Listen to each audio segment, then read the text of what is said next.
Welcome. Yeah, welcome. It's good to have you all here tonight. So we've been presented, and there are also 4 other guests who were asked to be here tonight. Todd and Tamara Rasmussen from Bethlehem Baptist Church. And there's a Dan and a Tim here. Where are you? Who are you? I'm Dan. Actually, Tim has been replaced by William, who is another one of our regional directors. All right.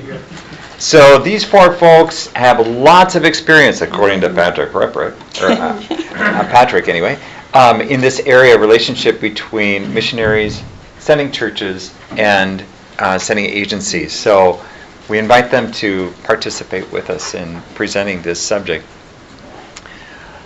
We're not going to give you all the answers tonight. We don't do it perfectly yet. Certainly not. And we would like this to be fairly informal.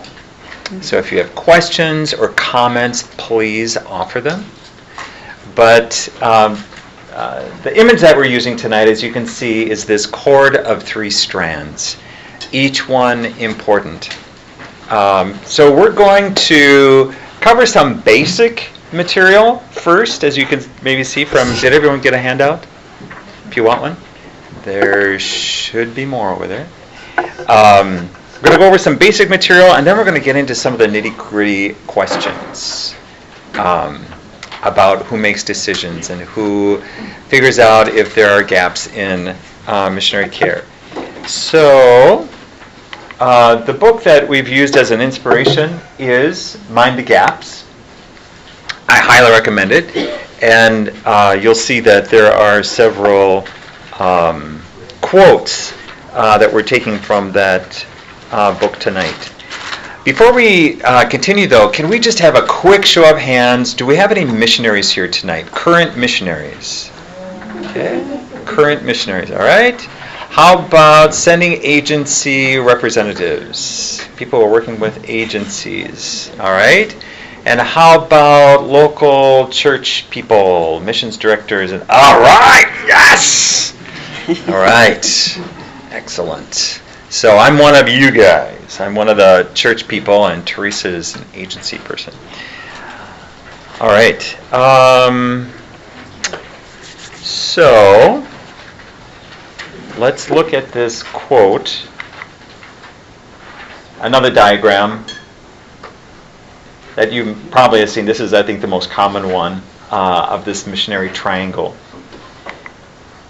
When the missionary care team of a church joins with the mission agency, there is a powerful synergy that takes place, which results in an effective, happy, and healthy missionary on the field who is serving the kingdom of God in amazing ways. Anyone agree with that? Anyone agree with that? No? No? No. Okay, well, we're going to try and convince you tonight that that is true. All right? So there are a couple assumptions that we're making here, and they're not always true, of course. First assumption is that there is a mission agency that this person is working with, or at least a local ministry that they're getting involved in. All right, so that's one of our assumptions as we're talking. There are missionaries, as you know, who go out and start their own work without any agency at all. But we're mainly focusing tonight on missionaries who are working with an agency or with at least with the local ministry. And we're also assuming that this missionary has been sent out by what I call a sending church. So a sending church is from Mind the Gaps, is one which takes full responsibility of a missionary on behalf of the agency for the purposes of commissioning missionary care and overall development in partnership with the agency. A supporting church is one that may provide funding, but does not co-sign for the missionary with the agency. The difference between a sending and a supporting church is not necessarily determined by the amount of financial support, but primarily determined by the closeness of the relationship. we're not saying tonight that one is right and one is wrong, all right? We're just trying to understand that there are different kinds of churches, and there are churches who do both, obviously. But there's a very large church in the Twin Cities that is a supporting church. They have decided they are not going to send missionaries to the field. They're going to send large amounts of money to other agencies who will be sending missionaries. But they will not send missionaries, all right? There are other churches, I know of another very large church in the Twin Cities, that only sends. They send dozens of missionaries to the field, and they are a sending church. So our church has had to grapple with this. Are we a supporting church or a sending church? At the beginning of our years, we were a supporting church. We didn't have anyone from our church to send. Now we have actually become a sending church. We are no longer a supporting church. So if a missionary comes and sends me an email or gives me a phone call, and we don't know this person, they're not from our church, and they want to present at our church, we have to say, we're very sorry, but we are only a sending church. So we send people to the field, but we do not support other missionaries. That's just what we feel God has called us to right now. Do these things make sense so far? Okay. How many of you here are with a supporting church? Your church hasn't really sent out any missionaries. Okay. How many of you are from sending churches? You've actually sent people to the field. All right. So most of the churches do. All right. Can Cool. you be in between? I'm not so sure. You can do both. No, kind of. I don't know.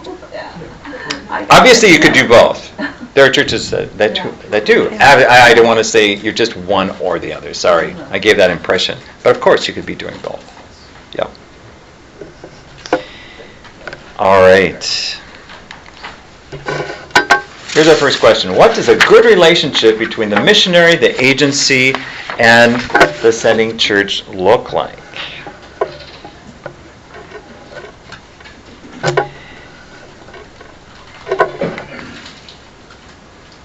We're going to go over this fairly quickly.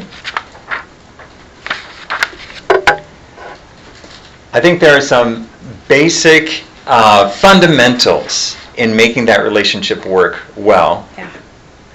And the first one is knowing who each other is. So a little caveat. The relationship between City Hill and Bethany Gateways is a very good relationship. And as Teresa said recently, it's because we knew each other ahead of time.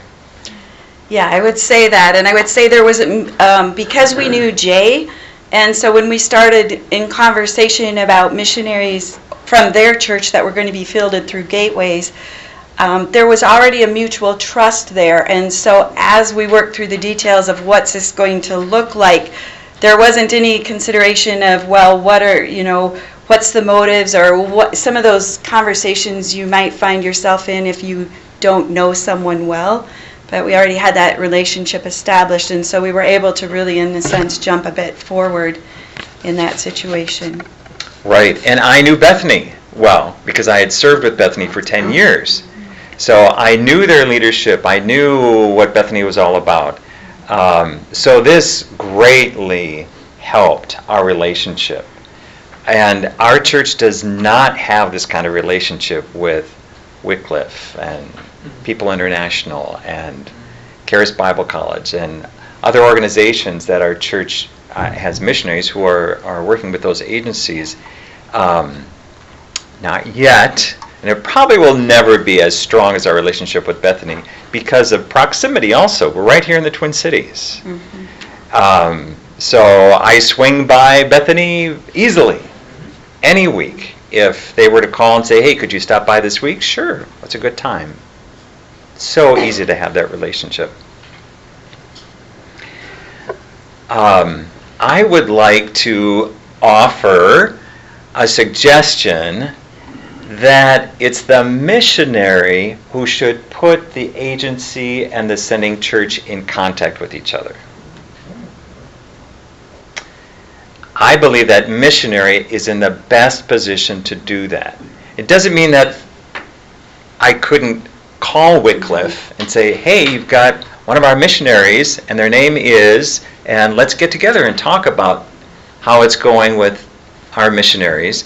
It doesn't mean that the mission agency couldn't call up a church and say, and Bethany is actually doing that. Some of it. Yeah. Yeah. And say, we have a missionary on the field from your church.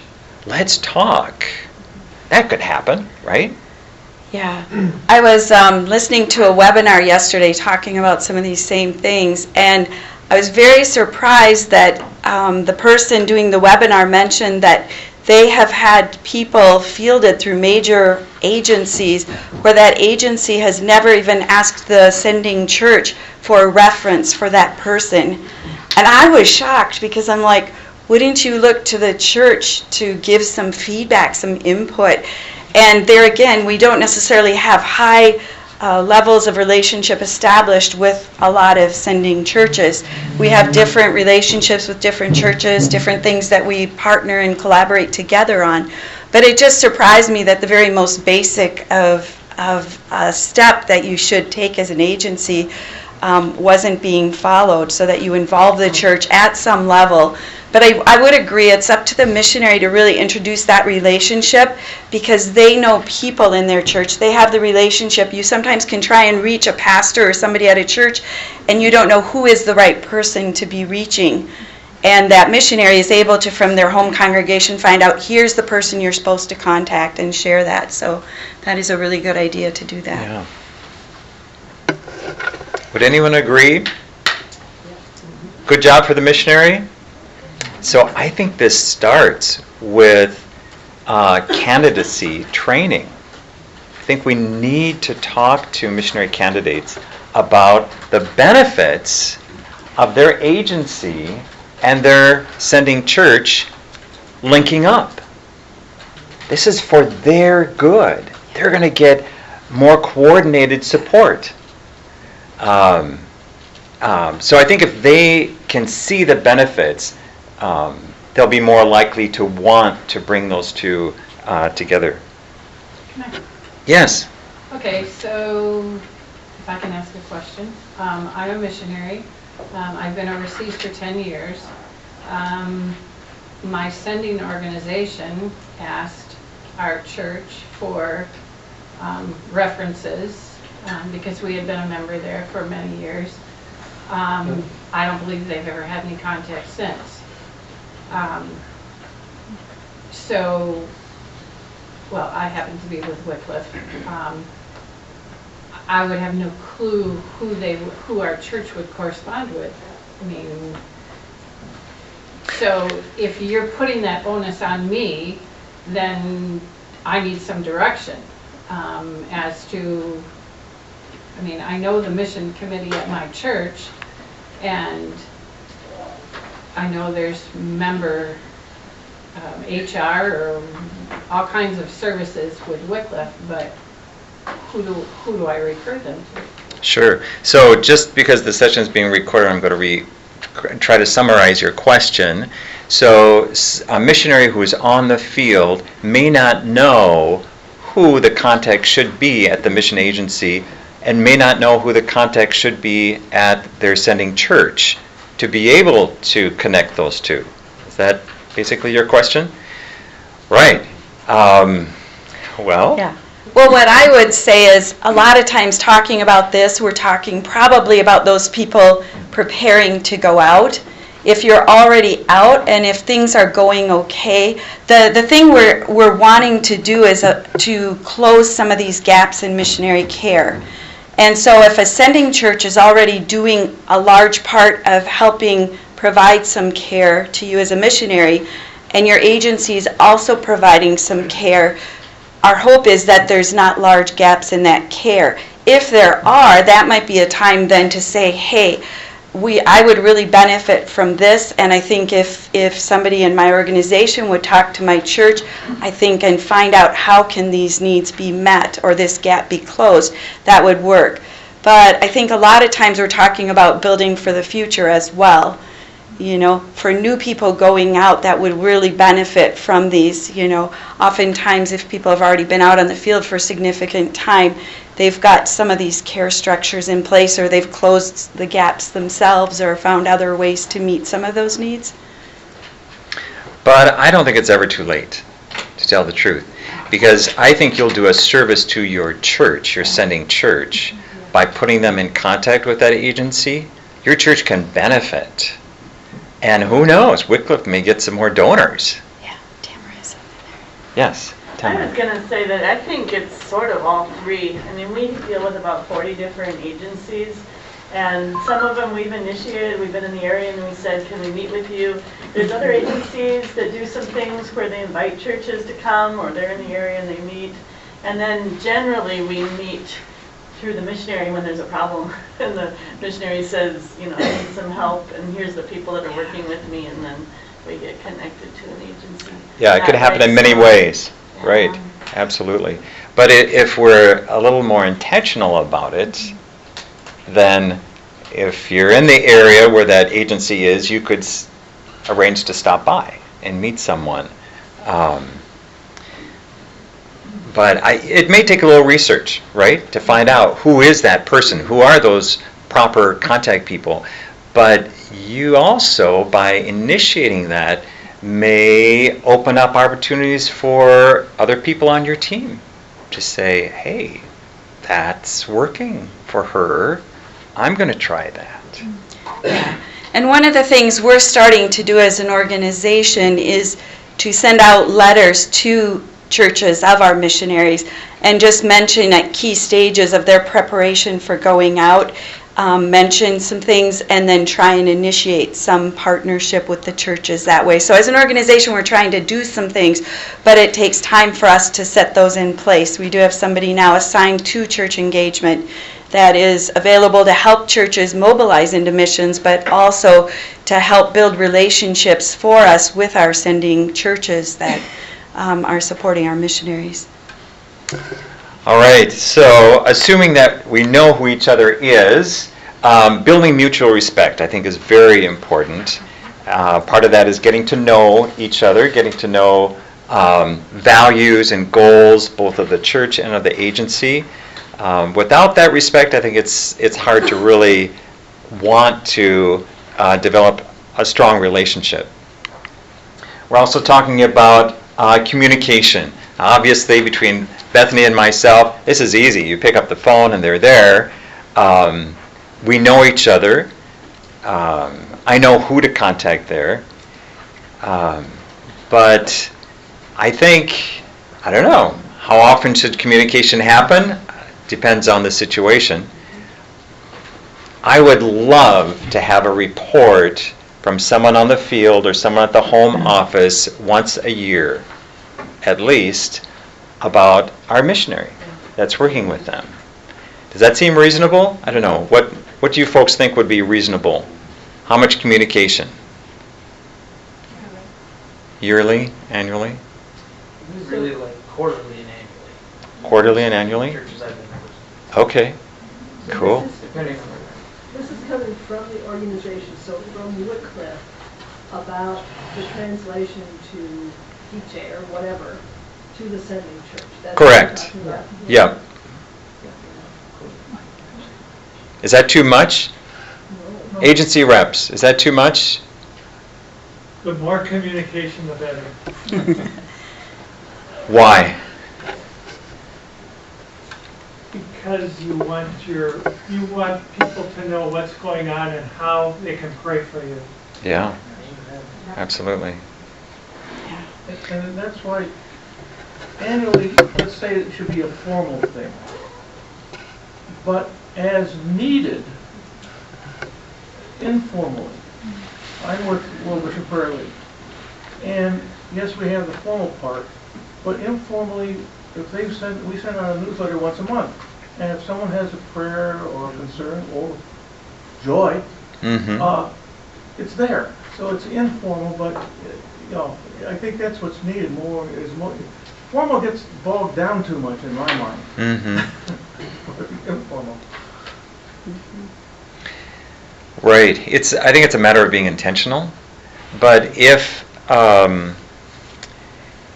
there is good communication, if we know each other and respect each other, then when the unfortunate thing happens, there's conflict in the team, there's a health issue, who knows, whatever it might be, that relationship is already there.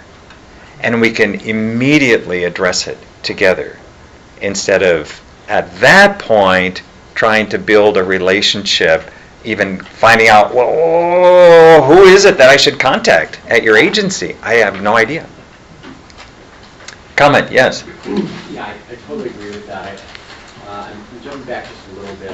I think the purpose of the communication is really, really important.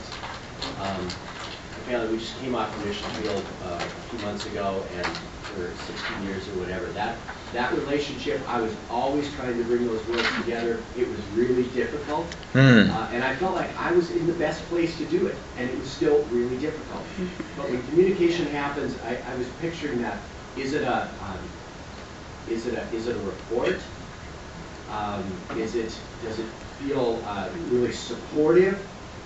Is it, having some checks and balances in terms of some evaluation things, those things are really helpful. But those things can also be, depending on how they're handled, can be really threatening. That my agency is going to report to the church, and what's the spirit of that? Sure. Again, absolutely, we need some tools to be evaluating how things are going and what we need to, what's working, what's not, and all those things, how I can get better. But the purpose of the communication is really, really important. Otherwise, it could feel very threatening, or it could feel very supportive. Absolutely. Yes. Absolutely. Yes. So I have a question. So what should we, as the church, expect from the agency as far as communication, as far as reporting back? And what should we expect from the missionary? Do you want to take the agency part?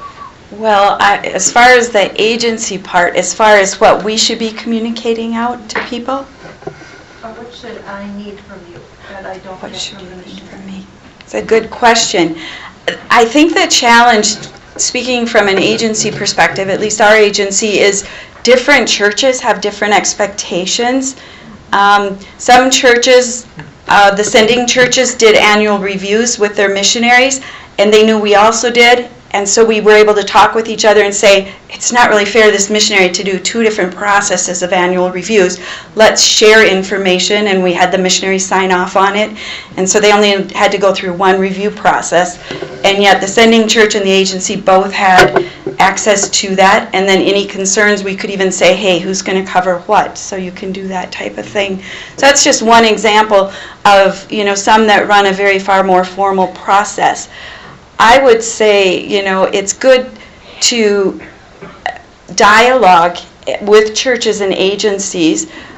We try and dialogue with those that we're establishing relationships with early in the process. We'll sometimes send people to a commissioning of one of our missionaries at their sending church, or if they're commissioned on our campus, sometimes their pastor or missions pastor has come, or we've done it over Skype and had people from both the church and the agency involved. So we've shared some of those things. So it varies quite a bit. But I think for a church to define what expectations do you have for the agencies you want to work with, what do you need? Because I agree, there's a sense of if we have such a formal process and we're sharing lots of information that people still aren't getting what they need, or it's more than what they need and bogging them down or creating problems, I think that's where finding out what do different churches expect and want, and then what does an agency expect or want. Does that answer it at all for you, or not really? A little more. Yeah. Yes. I'm just puzzled, and I've been thinking about this, and I'm thinking about a family that our church supports, and they've had boatloads of kid problems, adult kid just catastrophe stuff, and personal health catastrophe stuff. And where's the line of who's best able to care for that? And sensitive information as well. And what do we want to hear from the agency? Just the number of baptisms and the number of pamphlets handed out? Or I'm so glad you asked that question. Yeah. So it's who has what responsibilities towards the missionaries. So understanding and defining each other's role. Here we go. Okay. So, there's strategy on the field, and there's care for the missionary. I think those are some broad areas. Personally, as a missions director in Eden Prairie, Minnesota, I have no idea what the strategy should be in X country, because I've never been there. But Bethany does. They have people there. They're working with those people. They've strategized. They've done this before. So I'm relying on Bethany for strategic understanding and planning. I think the church should be involved in member care. But it looks different for everyone. We have a missionary from our church who feels that he gets so much member care from our church that he was able to negotiate down his mission fee that he pays because he doesn't need so much help from his mission. I'm not suggesting that's the best way to go. But it depends, right? It depends on what you're getting from your church as far as care, how much the agency needs to provide. But it is important that we understand that. And one thing that Bethany has done is memorandums of understanding, which I think maybe we could talk about for just a moment.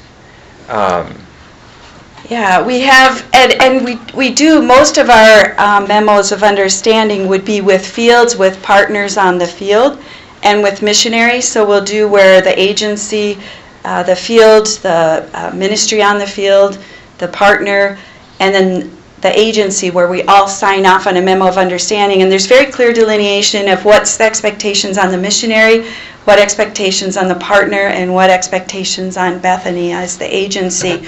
With churches, we haven't done as much of that. We do have one of our missionaries is with a denomination, and their denomination requires if the missionary is not sent to their denominational mission, there needs to be a memo of understanding. So we have that, but there again, the church asked us to sign off on it probably 5 or 6 years ago, and they haven't ever contacted us saying, hey, let's take a look at that. Is there anything we need to follow through on? And I'm sure they're busy as we are, and so then sometimes I'm like, gosh, I wonder if, I presume we're meeting their expectations or they know how to get a hold of us. But a lot of times an MOU is really so that if things don't go well, you can look back and say who was responsible for what. Thinking of the member care aspect, what did the sending church commit to do for the missionary? What did the agency commit to do for the missionary? And what is the missionary expected to do, like any reporting back or communicating to the agency, the home church, whatever it might be. And so then getting those defined out. And there's a lot of things as agency, we really look to the sending church to help provide for the missionary, to help provide care for them. I think even in the preparation stage for the missionary going out, the home church knows that missionary better than we know them. They've been involved in their discipleship. They are able to help them to build spiritual disciplines in their life. There's a lot of things they can do because they have regular access to that missionary on an ongoing basis. And as an agency, we don't always have that. And so there's a lot of those things that we look for. Sometimes the church, like even in the discussions and dialogue we have with City Hill, looking at different missionaries that might be sent out, we have to look at what are the needs they have, are they working through some issues, and then we can dialogue together on that and dialogue together with the missionaries about here's some things that would be good for you to do that will help you to grow in resiliency, to grow in your spiritual vitality so that you'll be more effective on the field, so that you'll be in it for the long haul and better able to withstand some of the challenges and stresses that you face. So we really do look at a lot of those things. And thinking of the agency side, what do we try to bring? We try to bring a lot of the legal, the labor, there's a whole long list of different things that you try to bring in, and Mind the Gaps book, it really shares a lot of those things really well. Some of the health issues, the security issues, some types of the training that maybe come in other specific areas related to ministry on the field, the type of ministry they're going to be doing, cross-cultural adaptation. And then, job descriptions and annual assessments, some of those types of things. The safety and security planning on the field, partnerships on the ground, some of the ongoing leadership development for their ministries that they're involved with. Some of the team building, the oversight day to day, week to week, month to month for those missionaries and their team. And so those are some of the things that we see that we can provide. But the sending church provides so much to the missionary. I mean, when I talk with our missionaries and we've had some missionaries in need of some counseling, for example, and when a sending church steps up and says, we'll take care of that for you, or they're coming on a furlough and it's like, okay, we're going to take care of making sure you go to a marriage seminar while you're home.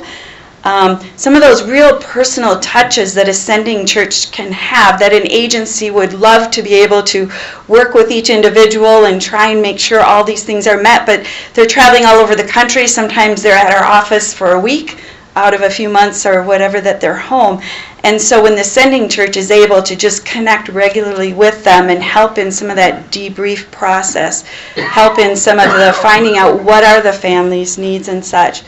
And then we do on occasion have a church that may contact us and say, hey, we have a concern about this missionary because of this, and we're not sure they're ready to be fielded right now. Well, then we can dialogue on that and figure out, okay, what is the best way forward? How can we work together to provide what's needed so that those families can be re-equipped to head back out to the field?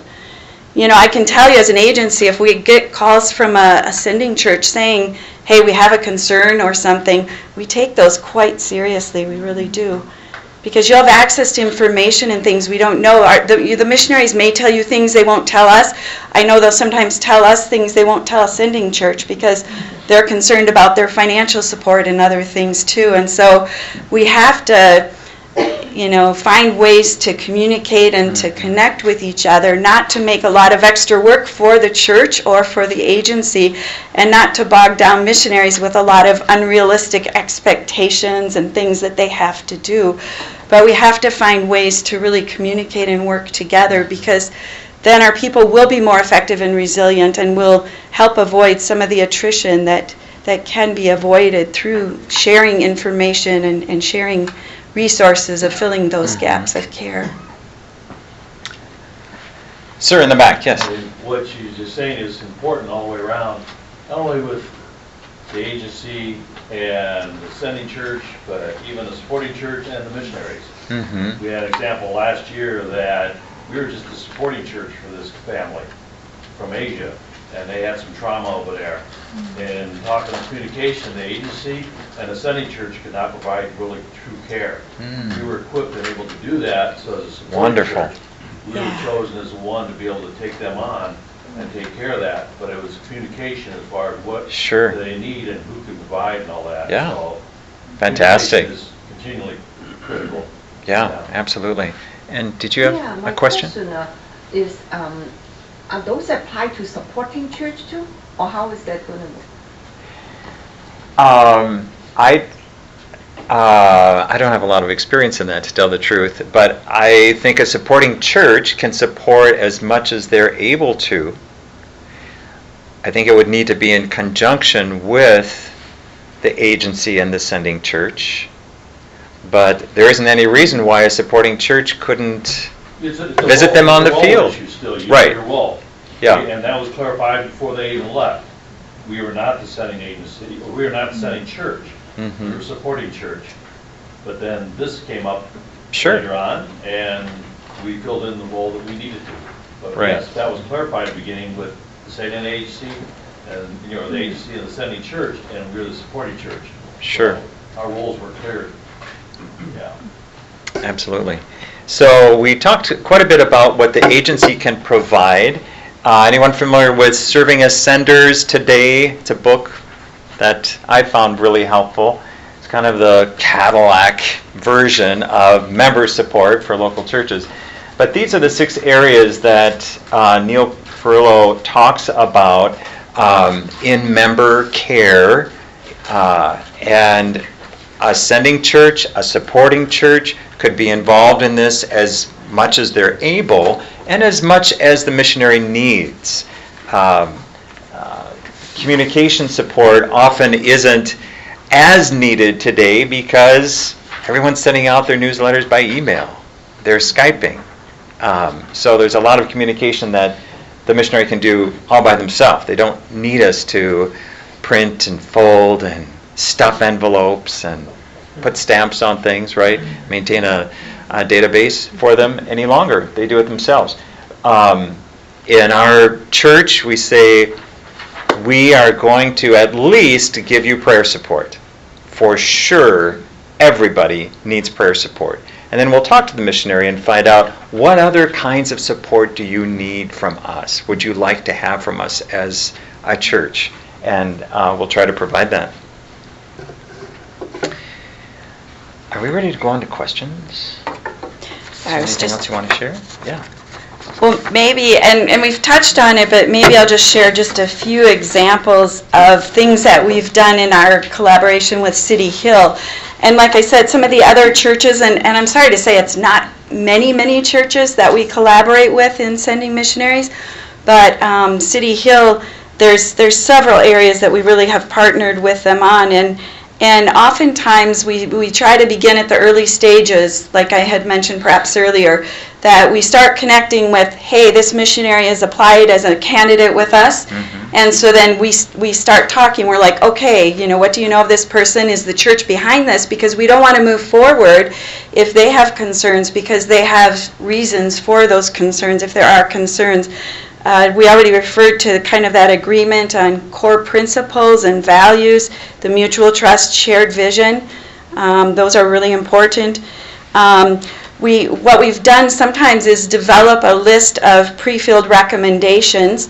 Those will include recommendations in this situation from City Hill, from Gateways, and then from counselors that came in through the missionary assessment. And then we actually had a list where City Hill, the missionary, and Gateways all knew these are goals that we have ahead of your fielding. And so then if they would say to us, hey, I'm ready to go, or they'd say to Jay, I'm ready to go, and we would talk and say, they are not ready to go. They've not finished everything on their list yet. And then we could both just kind of hold them back and just help them move forward in the next step that they had. And I really have appreciated that. That was, I felt like, really effective. And then we also have the plan, who's responsible for what care, what training, equipping is possible through the church, and then what is Gateways responsible for in that. And then also the same for some of these missionaries that were in process as far as going out. Before they were approved to move from a candidate into an appointee status and start raising funds, we talk and say, are they ready to take that next step? And then before fielding, we would make sure that City Hill is signing off on it as well before Gateways would give that final okay. And we would say to the missionary, hey, we need to hear back from City Hill. We're going to talk. You've done all these things look good, but we need to talk and make sure that there's not other requirements or things that you haven't finished up yet, because we want to make sure and be in agreement on that. And then the same thing with even when a couple came on a home assignment, we wanted them to get some care, so we talked about what will that care look like, and then before they're refielding, make sure that both of us again signed off on that. And then we just some of the just normal care that City Hill provides to their missionaries of having them home for a missions week and pouring into them for a day. We have a missionary retreat for our missionaries during the summer, but that doesn't always work for people to come home then. But we know that City Hill is going to be taking care of them and investing in their lives in some of those same areas that we would be if they were home when we were running some of our other missionary care sessions. So it's been really good that way, I think, for the missionaries, because they know that we're in agreement with each other and communicate a lot where we need to.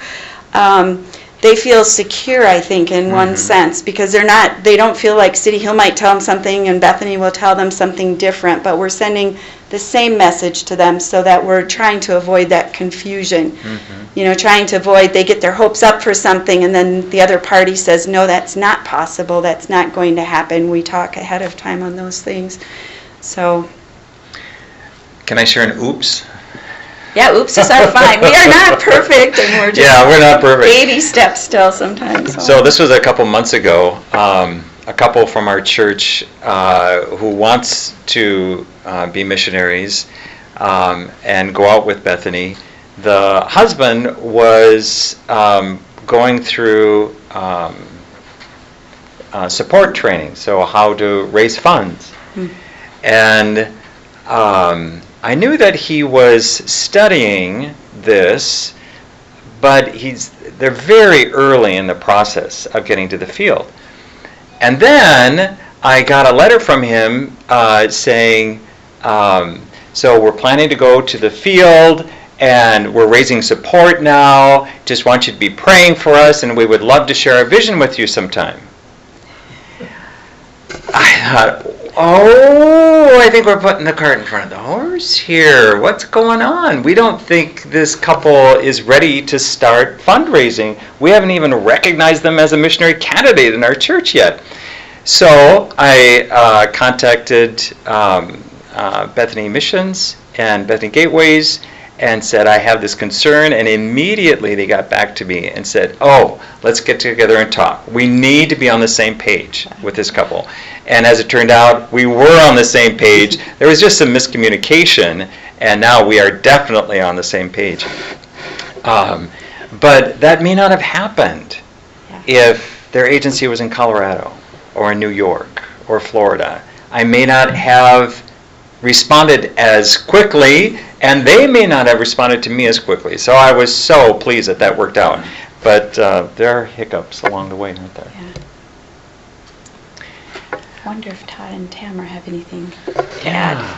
Yeah, just I mentioned to you I could provide an example or two of when one of the strands tears in those three. That's when the care questions suddenly become very relevant. Yeah. Because ideally, wouldn't it be beautiful if the agency and the church overlapped on all these? And so look at all the prayer support we're giving, all the logistical help and moral support. And for some supporting churches, they do some of these more beautifully than the home sending church. So really, a home sending church has an authority from the scripture to make sure these happen, but sometimes a smaller supporting church can really rally. But the problem is when a strand breaks. And when Tamara and I first came in this role about 7 years ago, and in a pastoral leadership role at our church, one of our global partners had just been kicked out of the agency. And we said, what happened? And they said, well, there was a theological dispute on their team, and the leader said, you cannot believe what you believe and be on our team. And they said, well, my wife is a resident of this country. We need to stay here. Is there another team? There was no other team from that agency. So they had to leave the agency. And so we tried to understand the theological dispute, and we found out that the theological statement of the agency was broad enough for both positions. But there was a matter of conscience by the leader saying, I cannot support what your missionary is thinking on this. So they have to leave. So I go to the agency and say, now hold it. Your theological statement as an agency says there should be room for both of these positions. And they ended up supporting the team leader and saying, I'm sorry, it's a matter of conscience for the leader, so your global partner needs to leave. And there was a lot of hurt between the global partner and the team and the agency. So Tamara and I were peacemakers and caregivers between the missionary and the agency, because the agency could no longer give care. They were in a place where they were causing pain. And so we tried to help with reconciliation, and for a season we became the mission agency until they could find some other long-term approach. And so when a strand breaks, it's the role of the home sending church, which has the authority to figure out how care will be given. And that was a real challenge for us. Now sometimes the break isn't with the agency, the break is with the missionary. And that's the strand that unravels. And in this case, the missionary couple became emotionally unstable, and they had to come home. And where do they go to? They don't go live near the agency. They come to the home church. And now the care is for us. But who made the decision to send them home? It was the agency.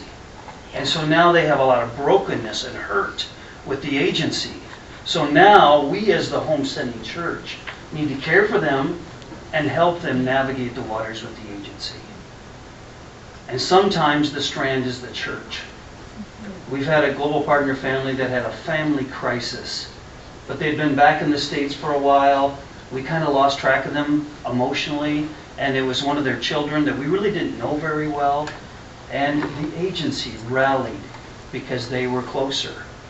And we felt bad about that. I feel like we let them down. But by God's grace, they had some close relationships with the agency. And so we worked together on these 3 strands. So the care issues that come in when the strand breaks is an important one. And the home sending church owns that.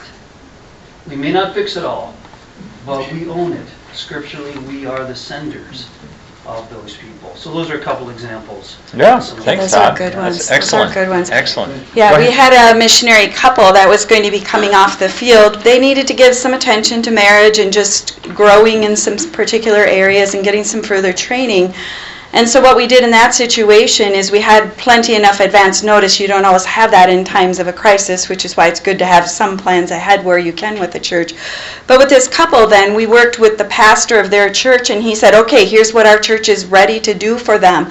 And that church graciously received this family in, helped them get set up and established for those early stages, made sure they got whatever care they needed, provided just some basic support and encouragement to them. And those things are huge because then that family is able to move into a healthier place more quickly when they have some of those cares in place. But one thing I would say too is when we talk about strands breaking, and it's so true, it can be on any one of those strands, but I know one of the things we faced with some missionaries is while they're on the field, they'll have issues at a sending church where there might be a church split, there might be a moral failure of a pastor, there might be a leadership change, the list goes on. And sometimes what happens is even that church's mission focus might change, and sometimes these missionaries are left hanging. Sometimes their support is cut almost overnight, they're left hanging. And so what I would say is those of you serving in the mission team in your church, take that continuity of care seriously, and you may not be able to do everything you used to be able to do for them. I think that's the other thing we have to understand in missionary care is sometimes small things done well and done with compassion and caring can have big impact in someone's life. And sometimes we don't have all the resources we need, but we can come alongside and we can support them and say, here's what we can do for you, and help adjust their expectations and make the best of a difficult circumstance. So we're going to leave you with a couple questions to ponder. I don't think we can give you all the answers. Is this kind of collaboration between agency, missionary, and sending church common? Raise your hand if you think this is common. Happens all the time.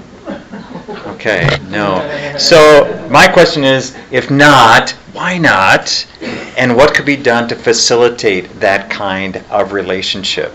So that's what we're talking about tonight, but let's keep thinking about it. Another question to ponder. Who has the final authority in making decisions? So if you read Mind the Gaps, the author says it's the sending church. But then the author did a canvass of several other churches and heard it's the sending church? No.